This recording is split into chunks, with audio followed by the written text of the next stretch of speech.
ये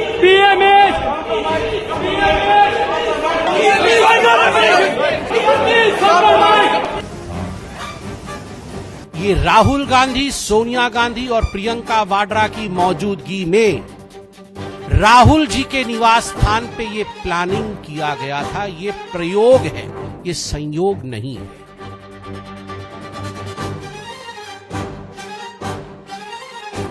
જે સમિટનું આયોજન ફ્યુચર ટેકનોલોજીને સમજવા, જાણવા અને શીખવા માટે કરવામાં આવ્યું હતું, આજે એ જ સમિટ વિવાદો માટે જાણીતી બની ગઈ છે। રાજધાની દિલ્હીનું હૃદય ગણાતું એવું ભારત મંડપમ, જ્યાં વિશ્વના 20 શક્તિશાળી દેશોના પ્રતિનિધિઓ અને 60 વિદેશી મંત્રીઓ ટેકનોલોજીના ભવિષ્ય પર ચર્ચા કરી રહ્યા હતા, ત્યાં એવા દ્રશ્યો સર્જાયા જેણે સૌને સ્તબ્ધ કરી દીધા છે। ગ્લોબલ એઆઈ ઇમ્પેક્ટ સમિટમાં અચાનક એવો હોબાળો થયો કે આખું વિશ્વ જોતું રહી ગયું। નમસ્કાર, આપ જોઈ રહ્યા છો ચક્રવાત ન્યૂઝ। હું છું આપની સાથે નિધિ।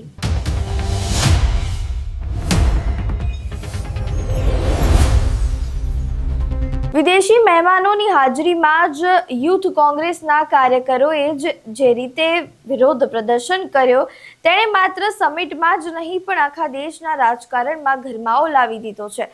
સમિટ ચાલી રહી હતી તે દરમિયાન અચાનક 10 જેટલા પ્રદર્શનકારીઓ હોલની વચ્ચે આવી ગયા। આ કાર્યકરોએ અર્ધનગ્ન હાલતમાં વિરોધ શરૂ કર્યો અને પીએમ મોદી વિરુદ્ધ ઉગ્ર સૂત્રોચ્ચાર કર્યા। પીએમ ઇઝ કોમ્પ્રોમાઇઝડના નારાઓ પણ લગાવ્યા। હવે ફોરેન મિનિસ્ટર્સ અને જે વિદેશી ડેલિગેટ્સ અહીંયા આવ્યા હતા એઆઈ સમિટમાં ભાગ લેવા માટે, તેઓ અચાનક થયેલા હંગામાથી અચંબિત થઈ ગયા। પ્રદર્શનકારીઓએ QR કોડનો ઉપયોગ કરી અંદર પ્રવેશ મેળવ્યો હતો અને હોલની મધ્યમાં જઈને આક્રમક રીતે વિરોધ નોંધાવ્યો। પોલીસ તેમને પકડીને તિલક માર્ગ પોલીસ મથકે લઈ જાય છે અને ત્યાં સુધીમાં આ સમાચાર આખી દુનિયામાં ફેલાઈ જાય છે। પરંતુ અહીંયા સવાલ એ ઊભો થાય છે કે શું આ વિરોધ પ્રદર્શનની રીત યોગ્ય હતી? જ્યારે ગ્લોબલ સાઉથ અને વિશ્વગુરુ બનવાની દિશામાં ભારત આગળ વધી રહ્યું છે, ત્યારે આવા દ્રશ્યો આંતરરાષ્ટ્રીય મંચ પર ભારતની છબીને મોટું નુકસાન પહોંચાડે છે। આ સમગ્ર મામલે મેમ્બર ઓફ પાર્લામેન્ટ સંબિત પાત્રાની प्रतिक्रिया सामे આવી છે। તેઓ શું કહી રહ્યા છે, સાંભળો। यूथ कांग्रेस के लीडर्स हैं, मैं नाम भी पढ़ता हूं, जो गिरफ्तार हुए। कृष्णा हरी, ये यूथ कांग्रेस का नेशनल सेक्रेटरी है। कुंदन यादव, बिहार यूथ कांग्रेस का सचिव। अजय कुमार, उत्तर प्रदेश यूथ कांग्रेस का उपाध्यक्ष है। और नरसिम्हा यादव यूथ कांग्रेस का नेशनल कोऑर्डिनेटर है। मैंने ये 4 नाम और उनका पद इसलिए बताया क्योंकि पद देखिए, कोई सचिव है, कोई अध्यक्ष है। ये छोटे कार्यकर्ता नहीं है, ये बड़े कार्यकर्ता हैं और बड़े पदों पर आसीन कार्यकर्ता हैं कांग्रेस पार्टी के।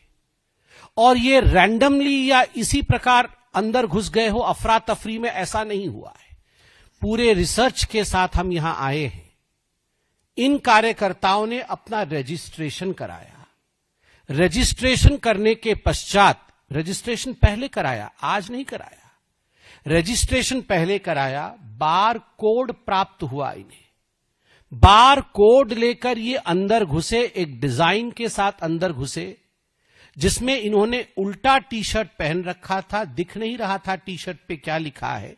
और अंदर जाके ये एक तरह से टॉपलेस हो जाते हैं, अपने कपड़े उतार देते हैं और उसके साथ प्रोटेस्ट करते हैं।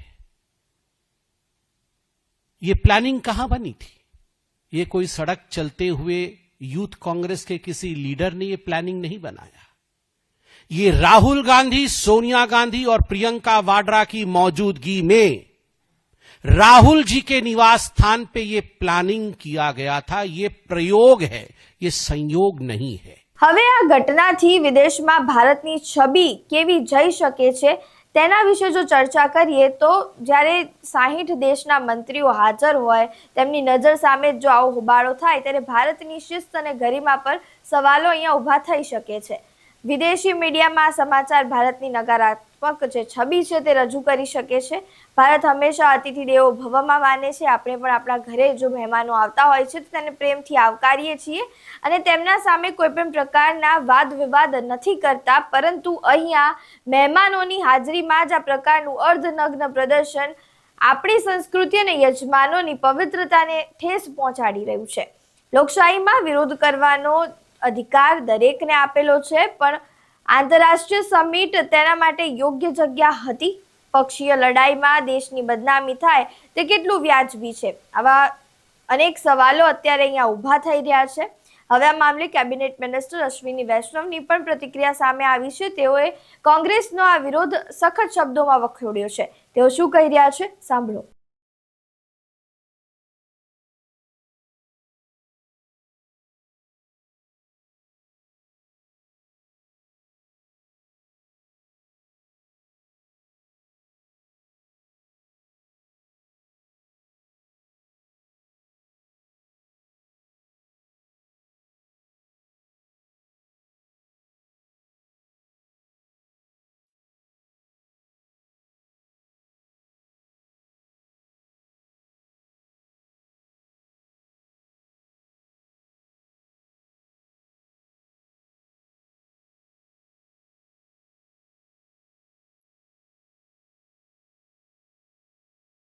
હવે કાર્યકરોની અટકાયત તો થઈ ગઈ છે, પરંતુ આ હંગામાની જે અસર વિદેશી મહેમાનોના મન પર પડી છે તે ભૂસવી અઘરી હશે. શું રાજકીય પક્ષોએ વિદેશી મંચ પર વિરોધ કરવાનું ટાળવું જોઈએ? શું આ વિરોધ કરવો યોગ્ય હતો ખરા? તમારું આ વિશે શું માનવું છે તે અમને કમેન્ટ બોક્સમાં જરૂરથી જણાવજો. નમસ્કાર.